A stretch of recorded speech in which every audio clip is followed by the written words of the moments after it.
I just realized you couldn't hear me. I just realized my video was muted. So sorry about that. I'm Red Hunter. I'm back with more MTG Arena. And I'm playing a modified version of a list that I found online. I was at the beginning of the video, obviously without sound, which I do really apologize for. But I was playing, I was showing you guys the modifications that I made. I removed some of the spells that create creatures, and I just put in creatures in their place. So, we're gonna cast pre-combat. We did this creature instead of the Iron Class for a couple of reasons. One is it creates the treasure token. That means next turn we can Silverback Elder. Guaranteed, because we have the 4th land in our hand. That was the main reason we did that. And we did it pre-combat to get a +1/+1 counter on the Beast Caller to do more damage.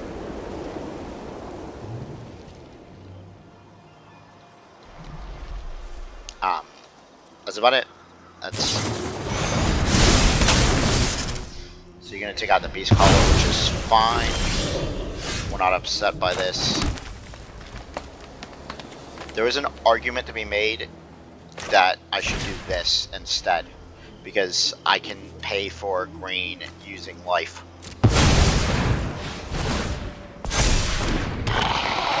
So we are going to do that. Actually, we're going to play the Vigor.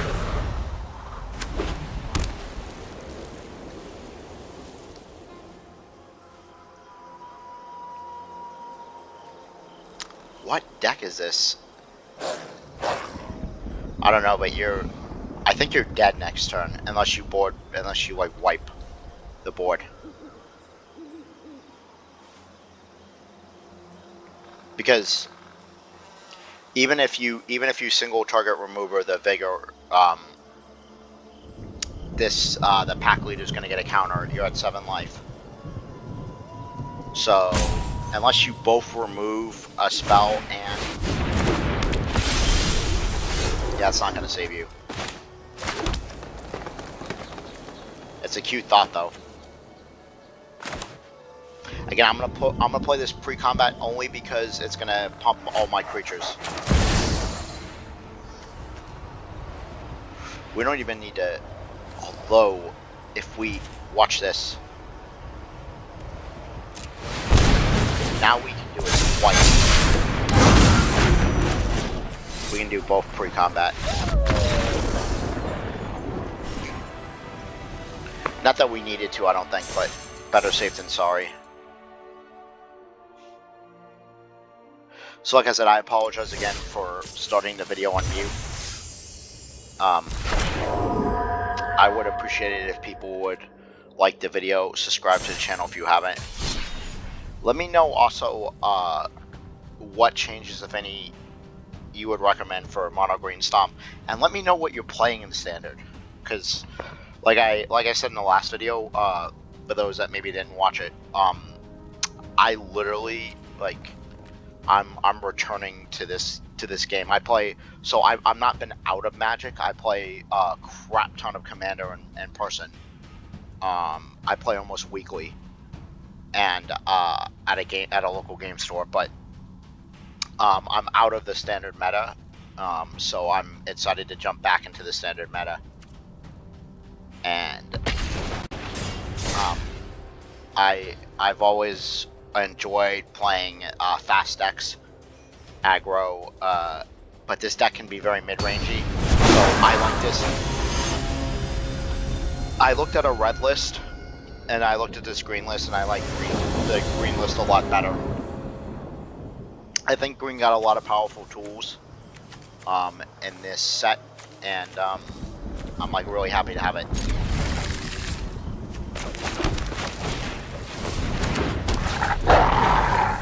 My opinion, it's been borne out so far in the matches against red. What does this card do? Okay, menace creatures, vehicles you have control have menace. Oh, that's interesting.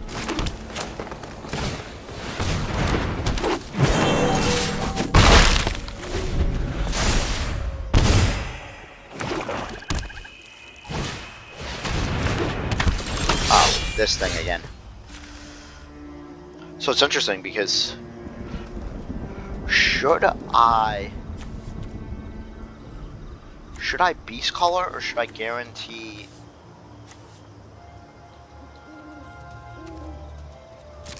I think the first thing we do is attack.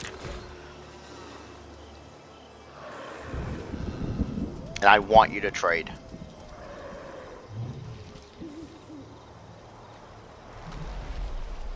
He's suspecting a combat trick, but it's not. I think I just do this to guarantee the, because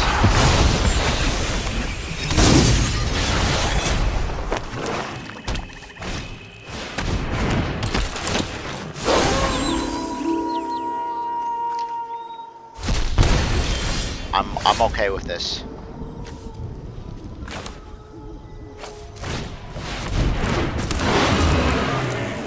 This not drawing mana though sucks, and you should double block here.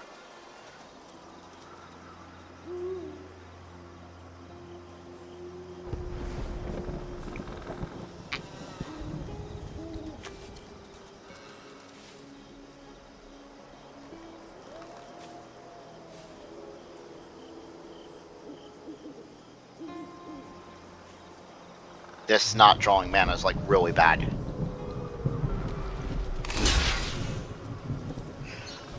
Yeah, this is actually the order I'm going to.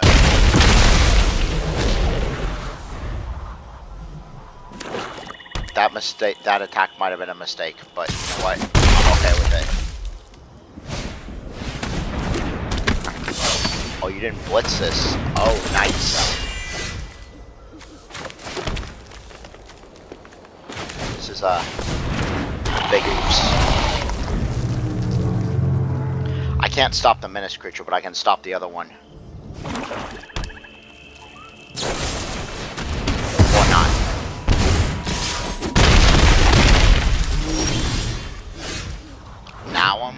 Now I draw mana, right? Now you.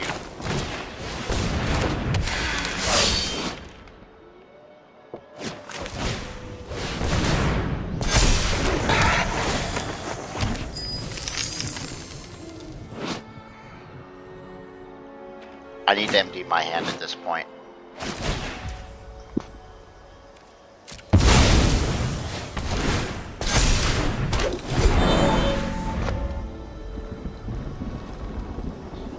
It's like now I draw. I'm wondering if I drew mana too little, too late.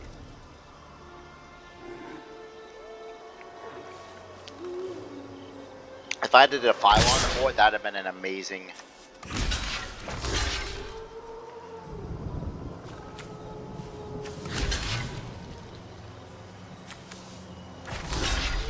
Nice, take 2.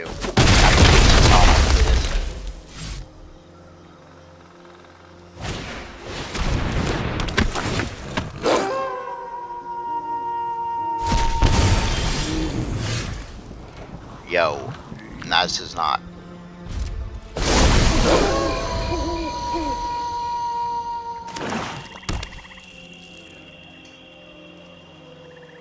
I think I just throw one of the 1/3s in front of it.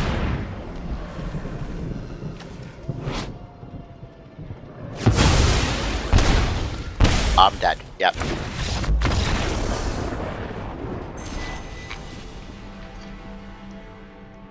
That was just wrong. I got mana screwed. I mean, that's what it is. What it is. I can beat this deck. I've beaten it before. I think my matchup against it is not bad. Now, in a best of 3, I don't know. I don't know the deck well enough yet. But best of 1, game 1, I think my matchup against this is at least 50-50. Okay, this is a playable hand.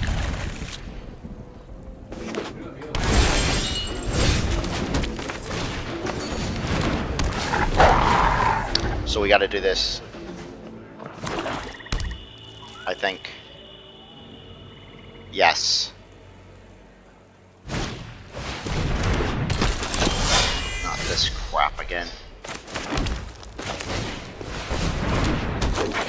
So we're gonna sit back defensively this time.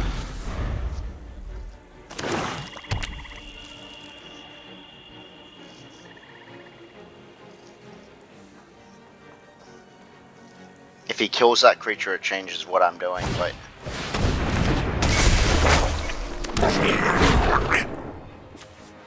If this creature attacks critter...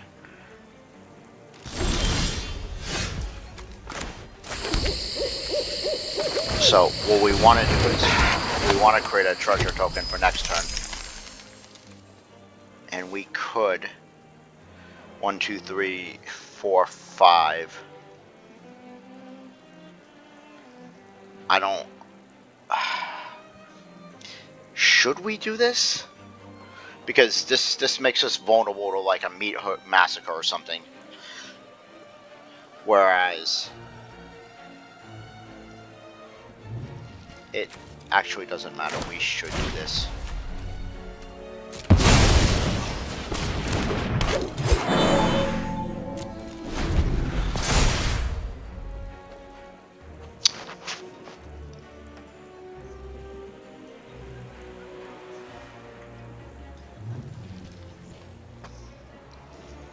That was a tough decision. I'm not sure it was the right one. I'm not sure that I'm not just better off just sitting back and leaving it.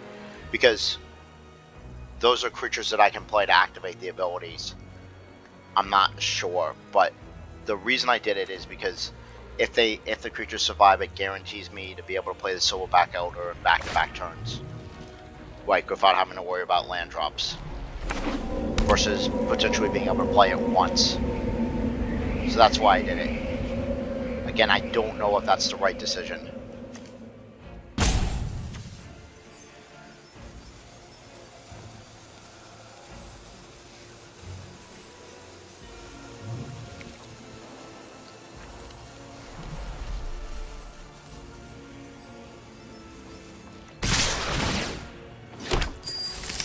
Alright. So what I want to do is I want to block here. And then I want to block here. And if this gets me blown out, that's fine. And I'm not super worried about it.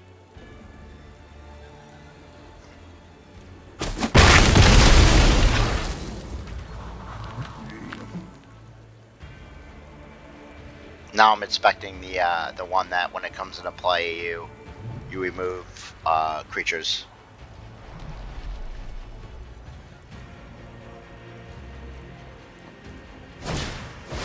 Yep.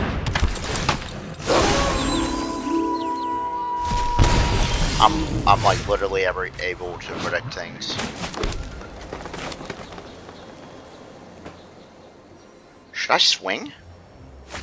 Is there an argument that I should swing?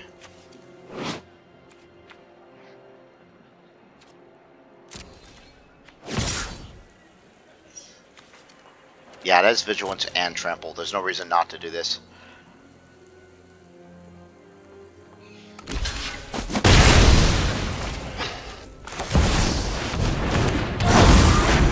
Yeah, this makes sense. Okay. I like this.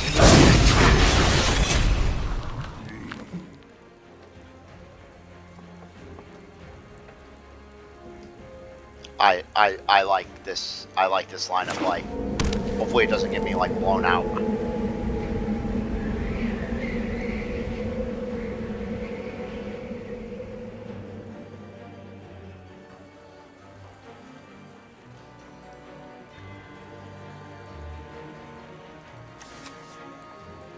This thing is an enchantment creature.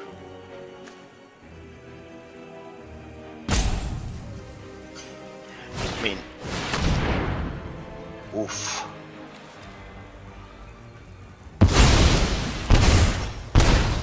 Ow. Oh, do we?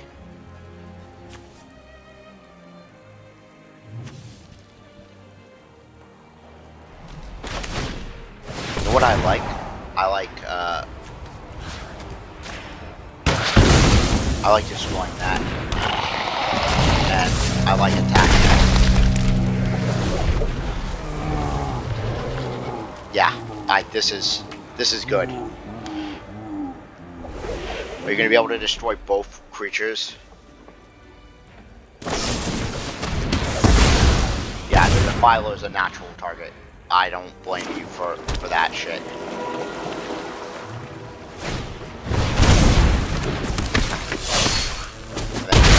You're going to end up sacking it at the end of the turn.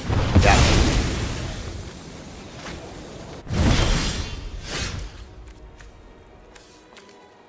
Do I just...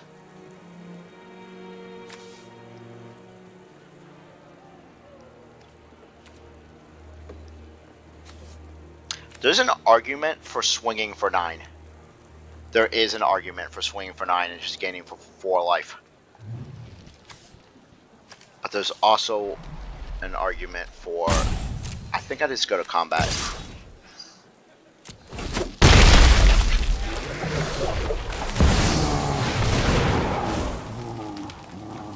And I think the thing that helps me the most is just gaining a life.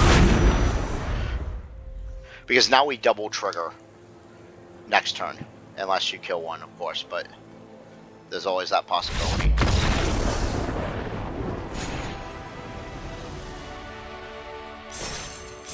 It's just card quality is really good.